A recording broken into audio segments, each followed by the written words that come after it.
Desde los albores de la humanidad, cada época ha inventado sus propios monstruos, pero pocos han sido tan duraderos como este, un ser hecho de miedo, moldeado por siglos de dudas y utilizado como arma por quienes controlaban la fe. Hoy comprenderás algo que tal vez sacuda todo lo que has oído hasta ahora. Satanás no nació, fue creado, forjado lentamente, pieza a pieza, hasta convertirse en el rostro perfecto del mal. Pero, ¿por qué alguien necesitaría crear su propio enemigo? ¿Y qué revela esto sobre el corazón de la religión? En los primeros registros sagrados no había rastro de un príncipe de las tinieblas. El nombre Satanás era solo un título, significaba acusador, adversario, utilizado para designar a alguien que cuestionaba, que ponía a prueba. No era una criatura rebelde, sino un empleado de lo divino, trabajaba para Dios, no contra él. Su función era provocar la reflexión, no la destrucción. Era el papel de quien ponía a prueba la fe, no el que corrompía el alma. Un ejemplo notable de esto se encuentra en la historia de Job. En ella, Satanás aparece no como un enemigo, sino como un agente de Dios. Desafía a Job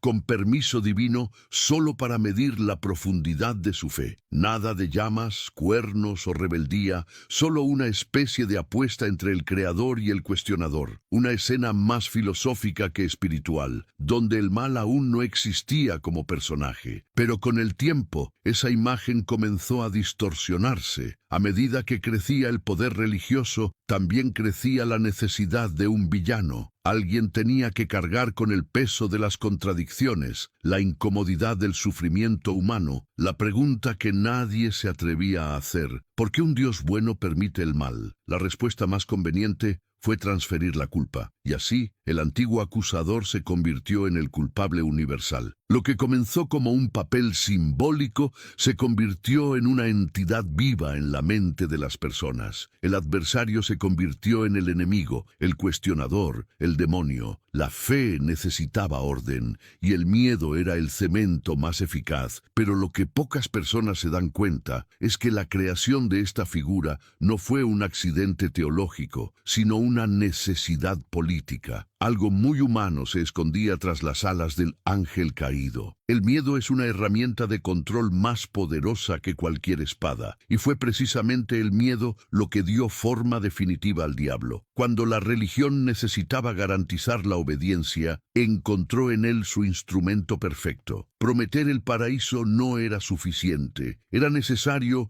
amenazar con el infierno. Y de promesa en promesa, de amenaza en amenaza, el personaje fue creciendo hasta ocupar cada espacio del alma humana. La idea de Satanás pasó a utilizarse como frontera moral. Quien obedecía a Dios estaba a salvo. Quien dudaba estaba condenado. La fe dejó de ser una elección y se convirtió en vigilancia. La mirada de Dios era distante, pero la del diablo parecía estar siempre al acecho, dentro de los pensamientos, en las tentaciones, en los sueños. Así nació una religión que no solo guiaba los comportamientos, sino que también moldeaba las conciencias. Y curiosamente, la imagen física de Satanás ni siquiera proviene de los textos sagrados. Surgió del arte, del folclore, de la necesidad de transformar el miedo en una figura. Los cuernos, la piel roja, la cola y el tridente eran collages de antiguos dioses paganos, demonizados para reforzar la nueva fe. Pan, el dios de la naturaleza y la sexualidad, fue uno de los primeros en ser reconfigurado como símbolo de corrupción. Lo que antes era vida e instinto se convirtió en pecado y amenaza. Con cada siglo, la figura adquiría nuevos rasgos, nuevas intenciones. El diablo se convirtió en el espejo de todo lo que las personas temían dentro de sí mismas. La lujuria, la ira, el deseo de libertad.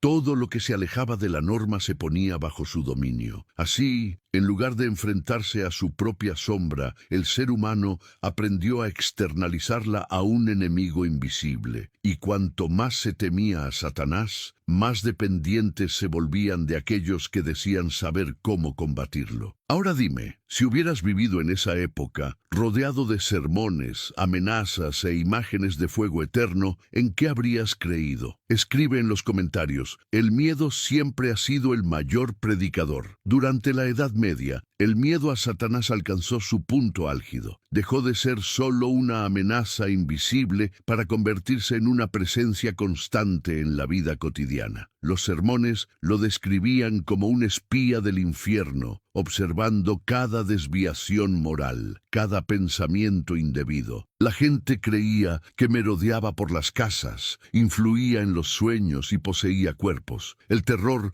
no provenía de lo que se veía, sino de lo que se imaginaba, y eso fue suficiente para poner a las multitudes de rodillas, suplicando perdón por pecados que ni siquiera sabían nombrar. Las autoridades religiosas se dieron cuenta rápidamente del poder de esta creencia. La idea de un enemigo eterno hacía que las personas se volvieran sumisas, dóciles, fáciles de guiar.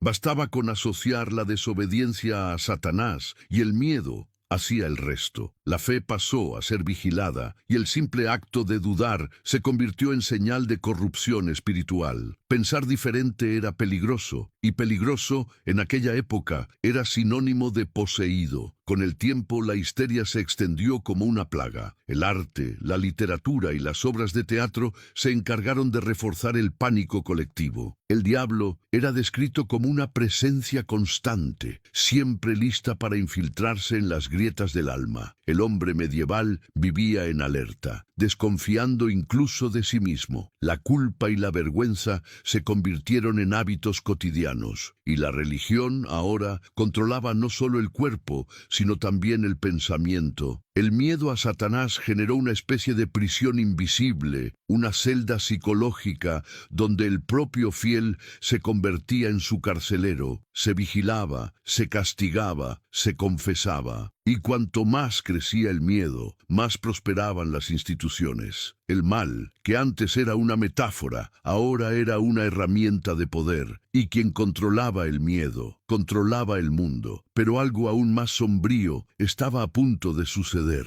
Cuando el miedo alcanza su punto máximo, exige víctimas, y eso fue exactamente lo que mostró la historia a continuación. El terror al diablo abrió el camino a uno de los capítulos más brutales de la humanidad, la caza de brujas. De repente, cualquier mujer independiente, curandera, sabia o simplemente diferente se convertía en sospechosa de pactar con Satanás. Bastaba con una denuncia, un rumor o una envidia mal disimulada para que su vida acabara en llamas. El miedo había dejado de ser solo espiritual, ahora mataba. Las hogueras se multiplicaban en las plazas. En nombre de Dios torturaban, humillaban y quemaban a personas que ni siquiera comprendían sus acusaciones. Las confesiones se arrancaban con dolor. Y paradójicamente, cuanto más sangre se derramaba, más pura parecía volverse la fe. Pero la verdad era otra. El sistema había encontrado en el diablo una excusa perfecta para eliminar todo lo que amenazaba el poder. Las mujeres que sabían demasiado, que curaban sin necesidad de la iglesia, que hablaban cuando debían callar, todas fueron silenciadas bajo la etiqueta de siervas del infierno. El símbolo del mal se convirtió en justificación para la destrucción de la libertad. Era más fácil condenar que comprender, más cómodo acusar que dialogar, más rentable asustar que educar. Lo que comenzó como una creencia se convirtió en un tribunal, y el tribunal en un espectáculo de dolor. El pueblo asistía con miedo y placer, creyendo que estaba limpiando el mundo de la presencia demoníaca. Pocos sabían que el verdadero demonio estaba sentado en la silla del juez. Y aquí surge una pregunta que aún hoy resuena. ¿Quién se beneficia realmente cuando el miedo gobierna la fe? A veces, el diablo no está donde nos han dicho, sino donde nadie se atreve a mirar. La invención de Satanás dejó de ser solo una cuestión religiosa y se convirtió en un poderoso engranaje político. Tildar a alguien de siervo del diablo se convirtió en el atajo perfecto para eliminar enemigos, sofocar ideas y consolidar el poder. Si un líder quería destruir a un opositor, bastaba con insinuar que servía al mal, y no había defensa defensa posible contra esa acusación, porque quien intentara argumentar era inmediatamente considerado cómplice. Esta táctica marcó siglos de persecuciones. Reyes, papas e inquisidores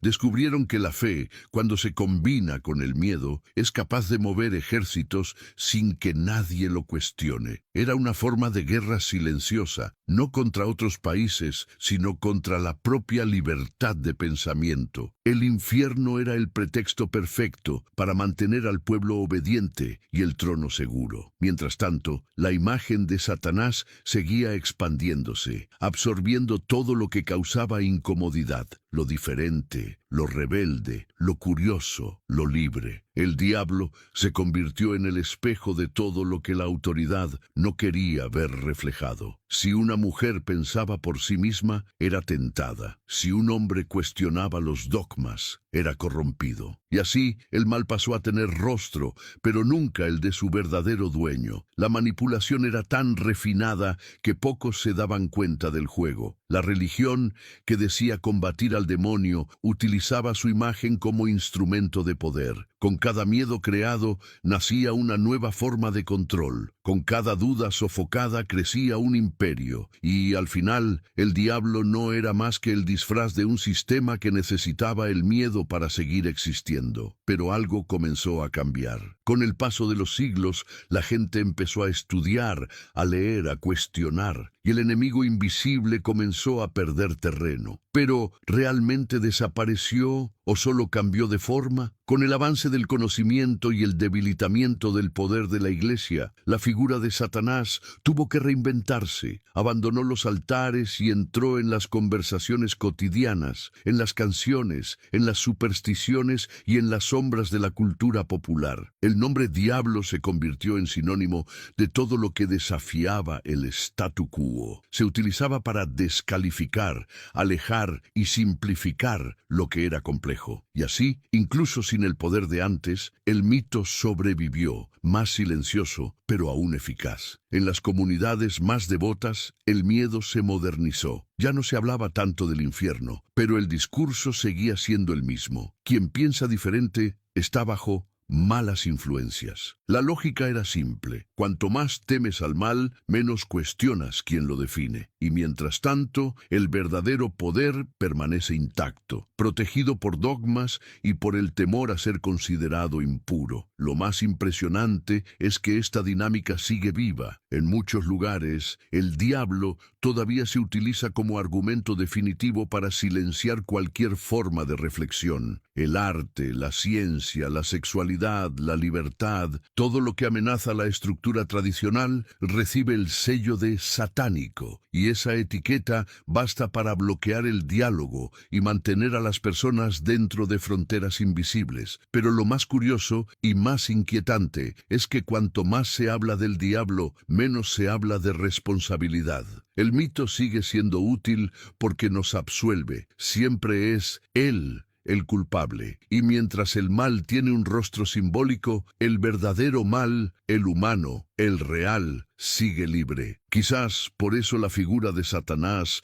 nunca ha desaparecido por completo, porque mientras exista el miedo, habrá quienes sepan sacar provecho de él. Con el tiempo, la figura de Satanás dejó de ser solo un villano religioso y pasó a representar algo más profundo, el propio conflicto interno de la humanidad. Se convirtió en el espejo de las sombras que nadie quería ver en sí mismo. Cada deseo reprimido, cada pensamiento prohibido, cada impulso negado, todo se proyectaba sobre él. Y así, el mal dejó de enfrentarse dentro del hombre y pasó a proyectarse fuera de él. Esta transferencia fue conveniente. Es más fácil creer que el mal viene de fuera que admitir que nace dentro de nosotros. La religión utilizó este mecanismo durante siglos y se convirtió en un hábito colectivo. El diablo se convirtió en el depósito de las culpas humanas, una caja fuerte simbólica donde se guardaba todo lo que era vergonzoso o inaceptable. Pero el costo emocional de esto fue alto. Cuanto más se proyectaba el mal, más se alejaba el hombre de comprender su propia naturaleza. La demonización de los impulsos naturales, como el deseo, la curiosidad, la rebeldía, generó una sociedad marcada por la represión y la culpa. El placer se confundió con el pecado, la duda con la debilidad y el pensamiento libre con la tentación. De esta manera, el miedo dejó de ser una emoción pasajera y se convirtió en una estructura de vida. Y el diablo, antes una figura mítica, se convirtió en una prisión emocional invisible. La ironía es que, al intentar expulsar el mal del mundo, la humanidad terminó alimentándolo. Cada vez que condenaba un aspecto de sí misma, fortalecía la imagen de aquel a quien quería eliminar. El infierno, al fin y al cabo, está hecho de lo que no aceptamos ver, y cuanto más lo reprimimos, más nos persigue en silencio. Pero quizás lo más desconcertante de todo no sea lo que hicieron con la idea de Satanás, sino lo que todavía hacemos con ella hoy en día. En el mundo moderno, el diablo ha cambiado de nombre, pero no de función. Aparece en las teorías conspirativas, en las redes sociales, en las narrativas que necesitan un villano para justificar el caos. El enemigo invisible sigue siendo útil, ya sea político, espiritual o ideológico. Los símbolos cambian, pero el mecanismo es el mismo. Señalar el mal hacia afuera siempre es más cómodo que reconocerlo dentro. La psicología moderna ya ha demostrado que lo que reprimimos no desaparece, solo se esconde. Y el miedo es el disfraz perfecto. El hombre que teme el mal externo a menudo huye de su propio espejo. Por eso, el mito de Satanás resiste con tanta fuerza. Ofrece alivio, da nombre al dolor y transfiere la culpa. Es una forma antigua e ingeniosa de no crecer emocionalmente. Pero hay un precio por esa huida, el alejamiento de la conciencia. Cuando todo lo oscuro que hay en nosotros se atribuye a una fuerza externa, perdemos el poder de transformación. Sin el diablo al que culpar, tendríamos que enfrentarnos a nosotros mismos, y eso requiere valor, lucidez y autocrítica. Por eso persiste el mito, porque nos ahorra la tarea más difícil, responsabilizarnos de quienes somos. Lo curioso es que esta estructura sigue moldeando sociedades enteras. Las religiones, los gobiernos e incluso los movimientos sociales siguen utilizando el miedo para guiar las conductas. La forma es moderna, pero la lógica es medieval, y mientras haya alguien dispuesto a creer que el mal está ahí fuera, el viejo acuerdo seguirá intacto. Pero, ¿y si el verdadero objetivo nunca hubiera sido combatir el mal? ¿Y si la creación del diablo hubiera servido a un propósito aún más estratégico, preservar el poder a través de la culpa? Si lo observamos con atención, nos damos cuenta de que la invención de Satanás fue una de las estrategias de control más ingeniosas jamás creadas. Ofreció al poder religioso y político un instrumento emocional casi perfecto. Al fin y al cabo, el miedo es un lenguaje universal. No necesita traducción,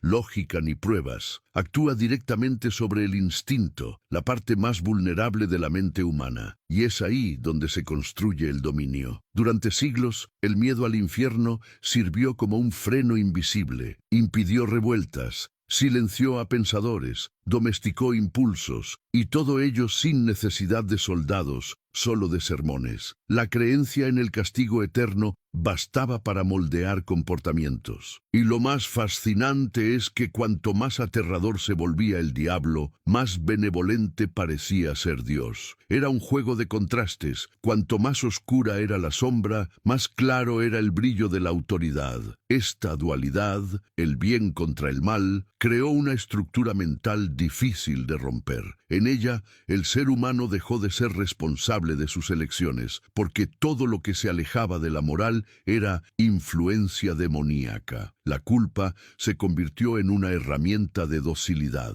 y la fe que podría liberar pasó a servir de cadena. Pero hay un punto aún más delicado en esta historia. Cuando el miedo se transmite de generación en generación, deja de ser una creencia y se convierte en cultura. Y cuando el miedo se convierte en cultura, el control se convierte en tradición. El resultado es un mundo que sigue venerando el bien, pero que sigue preso del miedo al mal. Y esa es una prisión que muchos todavía llaman fe. A pesar de los avances del pensamiento moderno, esta estructura de miedo y culpa sigue viva, solo que disfrazada. Hoy en día ya no se habla tanto del fuego eterno, pero el mecanismo es el mismo. El miedo ha cambiado de forma. Ha sustituido el infierno por el fracaso, la tentación por el error, el castigo divino por la reprobación social. Aún así, sigue siendo el mismo látigo invisible que guía nuestras decisiones. Satanás, como concepto, sobrevive porque cumple una función esencial. Da sentido al sufrimiento. Cuando ocurre algo malo, es más reconfortante creer que hay una fuerza maligna detrás que admitir que el azar o incluso nuestras propias decisiones pueden ser la causa. Es, en esencia, la excusa que nos protege del dolor de afrontar la verdad. Pero se está produciendo un cambio silencioso. Cada vez más personas se dan cuenta de que el verdadero infierno no está en algún lugar lejano, sino dentro de la conciencia que niega su propia luz. El mal que tanto tememos es el mismo que creamos cuando huimos de la responsabilidad. El diablo es el espejo que la humanidad no quiere mirar. Esta constatación, para muchos, es liberadora. Cuando comprendes que el mal no es una entidad, sino un reflejo de la inconsciencia humana, el miedo pierde fuerza. Y en ese momento comienza la verdadera libertad espiritual. Si esta reflexión te ha hecho pensar de otra manera, deja tu me gusta, suscríbete y activa la campana, porque todavía hay verdades que casi nadie se atreve a contar y merecen ser escuchadas. Cuando miramos atrás, nos damos cuenta de que el diablo nunca fue solo un personaje. Fue y sigue siendo un reflejo de las debilidades humanas. Representa todo lo que negamos, todo lo que no queremos ver. Y es precisamente esa negación lo que lo mantiene vivo. Mientras exista la culpa, él existirá. Mientras el hombre siga necesitando un enemigo para justificar su dolor, el mito seguirá respirando entre las líneas de la fe. Lo que antes servía para mantener el orden, hoy sirve para evitar el autoconocimiento. Seguimos prefiriendo creer en demonios externos antes que enfrentarnos a los que habitan en nosotros. Esta huida emocional es antigua y eficaz. Desplaza la responsabilidad y mantiene la ilusión de pureza. Pero el precio de esta ilusión es alto, la pérdida de la conciencia, porque quien no se enfrenta a su propia oscuridad acaba siendo guiado por ella. La psicología moderna llama a esto proyección, el acto de ver fuera lo que nace dentro. Cuando decimos, el diablo me tentó, en realidad estamos admitiendo que hay algo en nosotros que desea lo que consideramos incorrecto. El problema es que, al culpar al diablo, dejamos de aprender de lo que sentimos, perdemos la oportunidad de crecer. Y es por eso que la creencia en Satanás sigue siendo tan útil. Nos libra de la responsabilidad de evolucionar. Mientras exista un culpable invisible, siempre habrá inocentes disfrazados. Y así, generación tras generación, seguimos repitiendo el mismo error con nuevos nombres. Pero llega un momento en que el telón debe caer. Y cuando eso sucede, la verdad deja poco margen para el consuelo. La verdad es que el mito de Satanás dice más sobre el ser humano que sobre el mal en sí. Revela cómo se puede utilizar el miedo como herramienta, cómo se pueden moldear las creencias para servir a intereses y cómo la ignorancia colectiva se convierte en un arma de control. Satanás, en este sentido, no fue un error, sino una invención necesaria para sostener un sistema que se alimentaba de la culpa. Cuando entendemos esto, algo cambia profundamente. Nos damos cuenta de que el verdadero mal nunca necesitó cuernos ni fuego. Siempre tuvo voz humana, rostro humano, voluntad humana. Se manifiesta en la indiferencia, en la manipulación, en la violencia disfrazada de virtud. Y lo más aterrador es que todo esto puede existir en nombre del bien. Esta constatación es dolorosa, pero liberadora. porque nos obliga a abandonar la infantilismo espiritual de culpar a fuerzas invisibles. Nos invita a una fe más madura, una que no se basa en el miedo, sino en la conciencia. Después de todo, si el diablo fue creado para explicar lo que no comprendíamos, tal vez sea hora de asumir que ya comprendemos lo suficiente como para dejarlo ir. Pero hay una paradoja final en esta historia. Cuanto más estudiamos la invención de Satanás, más nos damos cuenta de que la verdadera amenaza no es él, sino el mecanismo que lo produjo. Porque ese mecanismo sigue vivo y se adapta, se renueva y se disfraza. Y sí, sin darnos cuenta,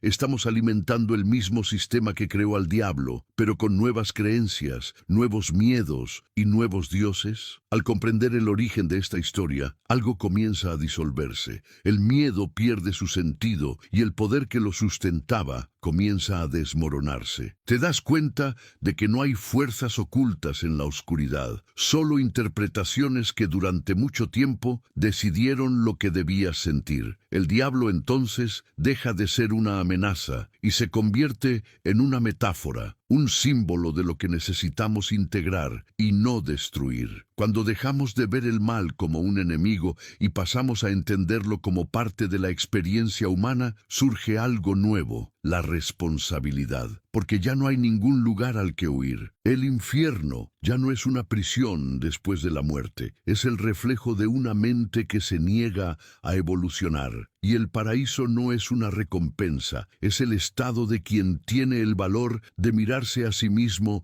sin máscaras. Por eso, comprender la invención de Satanás no es solo un ejercicio histórico, es una invitación a madurar espiritualmente. Significa salir de la infancia de la fe y entrar en la conciencia del alma propia. Significa cambiar el miedo por la lucidez y comprender que el verdadero poder siempre ha estado en el mismo lugar, dentro de nosotros. La religión necesitaba un enemigo para mantener el control, pero la conciencia no necesita el miedo para despertar. El miedo educa a través del dolor, la conciencia transforma a través del amor, y es en este giro donde el mito se desvanece. Al final, nunca fue necesario combatir al diablo, solo comprenderlo, porque cuando lo comprendes, deja de existir. La mayor ironía de todas es que la invención de Satanás, creada para aprisionar, ahora puede liberar. Cuando reconoces que el mal es humano,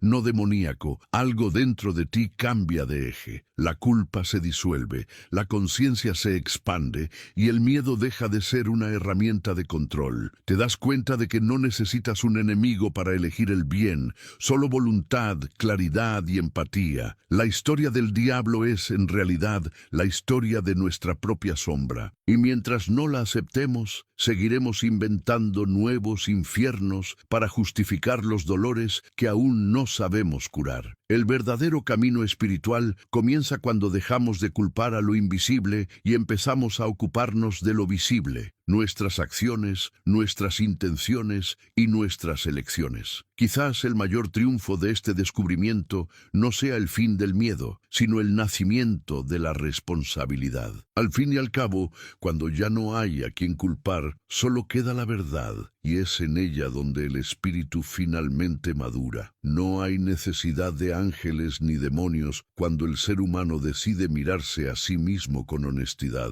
Satanás fue la excusa que nos mantuvo estancados, pero ahora la conciencia es la invitación que nos hace seguir adelante. Y si hay algo divino en esta historia, tal vez sea precisamente eso, darnos cuenta de que el poder que un día le dimos al miedo siempre perteneció a la luz,